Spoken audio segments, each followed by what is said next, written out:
हो जाता है। यमराज नहीं जाऊंगा, यमराज को रुकना पड़ेगा। इस युग में भैया मैं माफ करिएगा, मैं मंचों का सम्मान बहुत कम देता हूँ, क्योंकि मैं अगर आपका नाम लूंगा तो मैं काम की बात जो यहाँ 100 ब्राह्मण बड़ी मुश्किल से बैठा है मैं उसको बता नहीं पाऊंगा। सबका नाम लेने में मेरा समय चला जाएगा। आप सब बधाई के पात्र हैं कि आप लोगों ने 100 ब्राह्मणों को लेकर बैठा दिया। ये अपने आप में महान काम है भैया। 100 ब्राह्मण एक साथ बैठे। अभी तिवारी जी ने बोला ब्राह्मण कुत्ता हाथी नहीं जात का साथी लोग बोलते हैं। हमारा संगठन बोलता है, हमारा संगठन नहीं ब्राह्मण बोलता है आज का, ब्राह्मण कुत्ता हाथी मरे जिए का साथी। पता चल रहा है न ब्राह्मण के बगैर काम चलेगा, न कुत्ते के बगैर काम चलेगा, न हाथी के बगैर काम चलेगा। और जिन दुष्ट लोगों ने ये कहावत बनाई वही विभीषण थे, वही द्रोही थे समाज के, जिन्होंने ब्राह्मणों के ऊपर कहानी बना बना के माहौल बना दिया। हमारे आपके बीच में बैठे हुए अभी मैं देख रहा था कि मंच पे बहुत प्रयागराज से लोग आए हैं, दूर दूर से लोग आए हैं। हमारा दायित्व क्या है कि हम इनको सुने। समझ में नहीं आ रही बात, अच्छी नहीं लग रही बात, पर इनको सुने, क्योंकि कुछ तो आएगा, कुछ तो दिमाग में आएगा। हमारे भाई लोग उठ के जाने लगे, सब लोग बाहर जाने लगे। क्या मतलब था इन सब चीजों का? फिर इस संवाद का क्या मतलब है? इस बातचीत का क्या मतलब है? रोड पे खड़े होकर कोल्ड ड्रिंक पीने का क्या मतलब है? साधुवाद का पात्र तो ये डॉक्टर विवेक मिश्रा है, जो 25 दांतों के बीच में रह रहा है और कार्य कर रहा है। मंच पे माला पहनने से, सम्मान पाने से हमें क्या मिल जाएगा जब समाज में हम जूते खा रहे? बताइए, समाज हमें जूता मार रहा, कोई भी आके पंडितवा वो पंडितवा कर रहा है। हम मंच पे सम्मान लेके किसके लिए फोटो खिंचा के जा रहे हैं भैया? हमें भी अच्छा लगता है, हम भी रील डालते हैं, रील डालते हैं लोगों को चिढ़ाने के लिए। लेकिन अंतरात्मा जानती है, जब एक कुजाती ने मुझे और पूरे ब्राह्मण समाज को गाली दी और मुझे वहां से मुंह छुपा के इसलिए निकलना पड़ा कि मेरे साथ 2 मासूम ब्राह्मण बच्चे थे जो संगठन के नाम पे मेरे साथ वहां खड़े थे। अगर उनको कुछ हो जाता तो मैं किसको मुंह दिखाता? संगठन इसलिए कार्य नहीं करता है कि हम आए, माला पहने, मंच शेयर करें। संगठन इसलिए कार्य करना चाहिए कि वो एक पीड़ित, शोषित, वंचित ब्राह्मण के घर में जाए, उसका दर्द पूछे, और उस ब्राह्मण का भी दायित्व है कि वो फिर संगठन के साथ कंधे से कंधा मिला के खड़ा रहे। मेरा दर्द, अगर मैं अपना दर्द बताऊंगा तो रात हो जाएगी। मैं तो वो पीड़ित व्यक्ति हूं, अपने समाज द्वारा पीड़ित, जिसकी मैं लड़ाई लड़ता हूं वो केवल मुआवजे के लिए मर रहा होता है। उसको न्याय नहीं चाहिए, उसको मुआवजा चाहिए। मैं मुआवजे के लिए लोगों के लिए रात रात भर जाके बलिदान दूं अपना? आप देख रहे होगे मैं नहीं बोल रहा, आजकल बोल रहा हूं। कहीं दिख रहा है मैं लड़ते हुए, कहीं दिख रहा हूं किसी को? क्योंकि मैं चाह रहा हूं कि आपके अंदर खुद का विद्वेष आए। राजनीतिक मंच नहीं हो सकता है ब्राह्मण सभा। ब्राह्मण समाज राजनीतिक रूप से अपने आप को बेचने के लिए हर जगह खड़ा हो जाए, ये ठीक बात नहीं है। क्या है नेता? नेता क्या होता है? कौन सांसद विधायक? क्या होता है ये सांसद विधायक? हमारे और आपके बीच से बनते हैं। हम आप नहीं रहेंगे तो कोई बन जाएगा विधायक, सांसद। लेकिन हम और आप अपने सम्मान को, अपने आत्मसम्मान को दांव पे लगा के पूछते हैं सबको। अरे ये अच्छी बात है कि हमारा विधायक कोई आए जय परशुराम बोले, बहुत अच्छी बात है, गर्व की बात है ब्राह्मणों के लिए। बहुत गर्व की बात है कि भाई विधायक जी जय परशुराम बोले, कोई और विधायक जय परशुराम बोले, फला विधायक जी, सांसद जी जय परशुराम बोले। ब्राह्मणों के लिए गर्व का विषय है, बहुत गर्व का विषय है। लेकिन क्या ये कोई राजनीतिक मंच है? ये राजनीतिक मंच नहीं है। हम सम्मान सबको देंगे, सम्मान जो हमारा हम उसको देंगे, पर यहां चर्चा किस बात की होनी चाहिए कि जो पीड़ित ब्राह्मण है, जो शोषित ब्राह्मण है, उसके लिए हम क्या कार्य करेंगे? वो समाज के साथ कितना खड़ा रहेगा? समाज के लिए क्या करेगा? कोई मुझे मार दे, कोई मुझे पीट दे, और दूसरा पंडित जी आप करें चोटी तिलक, मान लो जो गंजा है उसकी चोटी कैसे आएगी भैया? ब्राह्मण की बजाय चोटी है नहीं। ब्राह्मण की पहचान ये मेरे माथे पे चढ़ा हुआ है, वो है। मेरा माथा बताएगा कि मैं ब्राह्मण पुत्र हूं, मेरी वाणी बताएगी मैं ब्राह्मण पुत्र हूं। ब्राह्मण की बेटी, ब्राह्मण की रोटी, ब्राह्मण की चोटी, ये संगठित प्रहार हो रहा है उस पर। हम लोग केवल आके मंच पे सनातन संस्कृति और इसकी बात कर रहे हैं। महाभारत रामायण की बात कर रहे हैं। अरे किताब लाइए, अपने घर में रखिए, अपने अपने बच्चों को ज्ञान दीजिए। आपके घर में रामायण महाभारत का ज्ञान जाएगा, समाज में बैठेंगे वो लोग, श्लोक पढ़ेंगे। सामाजिक मंच जब मिले तो वहां पे ब्राह्मण समाज के क्या दर्द है उसका चिंतन होना चाहिए कि क्या बीत रही ब्राह्मणों पे, कैसे 2 ब्राह्मण जला दी गई। कितनी नीच बात है, सोचिए 2 ब्राह्मण महिलाएं जला दी गई और हमारे और आपके अंदर दर्द नहीं आया। मेरे घर की बेटी थी, मैं सरयू पारी ब्राह्मण हूं भैया, सरयू पारी। नीच बोला जाता है मुझे कानकुब्जी में, कानकुब्जी ब्राह्मण हमें नीच बोलते हैं, हम लोग कानकुब्जी को नीच बोलते हैं। आपस की प्रतिस्पर्धा मार डाला एक दूसरे को हम लोगों ने। 2 ब्राह्मण बच्चियां मरी थी, 2 ब्राह्मण महिलाएं मरी थी। आपको याद होगा अभी एक देवरिया में कांड चल रहा है, एक पंडित जी को चोटी काट ली गई, पुलिस वालों ने मारा और वो सोशल मीडिया पे पोस्ट डाले, पेपर में आया कि मैंने उनको बताया कि मैं आरएसएस का हूं, मैं ब्राह्मण हूं। अगर आप आरएसएस के हैं तो फिर आपको ये बताने की जरूरत क्या थी कि आप ब्राह्मण हैं? क्यों नहीं आरएसएस आपके साथ खड़ा था? फिर क्यों नहीं आरएसएस पे आपको, जब आप पीड़ित थे तब आपको याद आया कि आप ब्राह्मण हैं, तो अब ब्राह्मण समाज आपके लिए लड़े।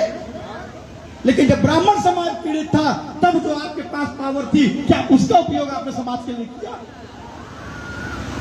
मैं बस ये कहना चाहता हूं, मेरी वाणी बहुत कठिन है, कठोर है। जहां जाता हूं या आयोजक के ऊपर मुकदमा हो जाता है या मेरे ऊपर हो जाता है, लेकिन सुन लो भैया, सपा हो, बसपा हो, कांग्रेस हो या कोई दल हो, ये राजनीतिक दल हैं, ये अपने हित के लिए कार्य करते हैं, ये आपका भैया लोगों का हित नहीं करेंगे। लेकिन इन दलों में अगर अपने लोग हैं, वो कोई भी हो, अगर आपको लग रहा है ब्राह्मणवादी है, इसको मजबूत करना चाहिए तो उसको मजबूत करिए, दल न देखिए। हिंदुत्व की बात हो रही है, हिंदुत्व की सरकार आ चुकी है, सेना लगी हुई है, फोर्स लगी हुई है, पुलिस लगी हुई है, उनके पास बंदूक है। हम और आप अब बांग्लादेश में लड़ने नहीं जाएंगे ना भैया, जिसके बाद बंदूक है वही ना लड़ेगा। तो उसकी बात होनी चाहिए, यहां संवाद होना चाहिए कि ब्राह्मणों के ऊपर जो दर्द हो रहा है उसका चिंतन होना चाहिए। यहां संवाद ये हो रहा है कि अगली बार डॉक्टर साहब आपने बहुत सुंदर आयोजन किया, लेकिन थोड़ा सा मेरे मन माफी के नहीं रहा, क्योंकि मैं मंच फूल माला का विरोधी हूं। मैं चाहता हूं कि जब ये समाज सामने बैठे, इस समाज में आप देख रहे हैं एक से बढ़कर एक बुजुर्ग बैठे हैं, एक से बढ़कर एक बौद्धिक बैठे हैं, और जब मैं ऊपर बैठा हूं तो मुझे स्वयं में शर्म आ रही है कि बताओ मेरे बुजुर्ग नीचे बैठे हैं, तो मंच बराबर का रखे। मंच की परिभाषा खत्म करिए, मंच खत्म करिए। अरे मैं राष्ट्रीय अध्यक्ष, मेरे पर हर जगह क्या मुकदमा हो गया, जगह जगह मैं जूते खा रहा हूं, मैं क्या उखाड़ ले रहा हूं? मंच खत्म करिए, समान लाइए, समानता लाइए, आपस में बात कराइए। वो सवाल पूछे, हम जवाब दें, हम क्या कर रहे हैं वो बोले, तो है तो महत्व है इस संवाद का। हम आए, हम आजादी की लड़ाई की बात करें, उसका आजाद हो गए ना भैया, आजाद हो गए कि नहीं हो गए भैया? तो वो बात नहीं। अब हम अपने आप को कैसे बचाएं, क्योंकि ब्राह्मण नहीं रहेगा। आज से 20 साल बाद ब्राह्मण सब हट जाएगा। अभी आपने बोला विधर्मी ले जा रहे ब्राह्मणों की घर की लड़कियों को, चलिए विधर्मी ले जा रहे, विधर्मी से आपका मतलब समझ गए। तो क्या जो अन्य जातियां बची हुई हैं हिंदुओं में, उनमें हम स्वेच्छा से अपनी लड़कियां दे दें? उनसे लड़ाई नहीं है हमारी, केवल विधर्मियों से लड़ाई है। बताइए, यहां हमारे दादा बैठे हुए हैं, हमारे क्षेत्र के हैं, पूर्वांचल के, बी.एन. दुबे जी। दादा मैं माफी मांगता हूं और आपको प्रणाम करता हूं। जब इन्होंने मुझे फोन किया, आशीष भाई ने मुझे फोन किया, आशीष त्रिपाठी जी ने, तो इन्होंने बोला भैया 10-15 लोगों के साथ आइएगा, यही बोला था दादा। अगर ऐसा आयोजन हो कि आपको इस तरीके से रिक्वेस्ट करनी पड़े, दोबारा ऐसा आयोजन न करिएगा। जो नर ब्राह्मण होगा वो अपने आप आके बैठेगा, ऐसा आयोजन न करिएगा। क्यों? अगर एक समाज के लिए कार्य करने वाला व्यक्ति और उसको ये रिक्वेस्ट करनी पड़े कि आप आके बैठिए, खाना हटाओ यार, ये पूरी पूरी बात वाली तुमने खराब कर रखा है सबको, हटाओ इसको भैया। अगर ऐसा आयोजन हो रहा है जिसमें हमें ये कहना पड़े आओ पंडित जी, आओ पंडित जी, तो डॉक्टर तिवारी जी को प्रयागराज से यहाँ आने की जरूरत नहीं पड़ती, या मुझे यहां आने की जरूरत नहीं पड़ती। हम लोग तो काम कर ही रहे हैं, हमें तो फोटो सेल्फी वाले लोग मिल ही रहे हैं। जरूरत समाज को है कि समाज में सब तो नेता नहीं बन जाएंगे, नेता तो एक ही बन पाएगा, या दुर्गामणि त्रिपाठी बन पाएंगे, या आप लोगों को तो नहीं बन पाएगा। तो अगर मैं कार्य कर रहा हूं तो मुझे बढ़ाइए। मुझे ये लगेगा कि दुबे जी अच्छा काम कर रहे हैं, मैं भगवान परशुराम की सौगंध खाता हूं, मैं ब्राह्मण महासभा जो मैं चला रहा हूं, जिसका नाम है मैं हूं ब्राह्मण महासभा, उसको भंग करके दुबे जी के नेतृत्व में काम करूंगा। मुझे संगठन नहीं चाहिए, मुझे सम्मान चाहिए। बहुत सुंदर कि मेरी महिलाएं, डॉक्टर सरला शर्मा जी ने बोला, मेरी महिला, मेरे घर की महिला लक्ष्मीबाई भी हैं, तमाम वीरांगनाएं हैं जिनका नाम आपने जिक्र किया। मेरी हिस्ट्री थोड़ी कमजोर है तो मैं नहीं बता पाऊंगा ज्यादा, लेकिन मैं आपको देख रहा, बड़ी ओजस्वी विचार थे आपके, आप खुद सक्षम हो, ये बहुत अच्छी बात है। लेकिन वो नपुंसक समाज है कि अगर उसकी औरत को ये बात बोलनी पड़ जाए कि मुझे सक्षम होने की जरूरत है। महिला हमेशा पूजनीय है। महिला को अगर ये कहना पड़ जाए कि हम संघर्ष करेंगे, तो ये उस पौरुष, जो ये भारत देश है पौरुष प्रधान देश, उसके लिए शर्म की बात है कि महिला जो देवी स्वरूप है, जिसको आंचल में अपने बच्चे को पालती है, जो घूंघट करती है, उसको निकलना पड़ेगा रोड पे। लेकिन उसका दर्द होगा, कभी तो ये बात बोल रही है। मेरी बात मुझे मालूम है कि बहुत कम लोगों को समझ में आती है, क्योंकि एग्रेसिव हूं मैं थोड़ा ज्यादा। मंच के सिस्टम मुझे अच्छे नहीं लगते।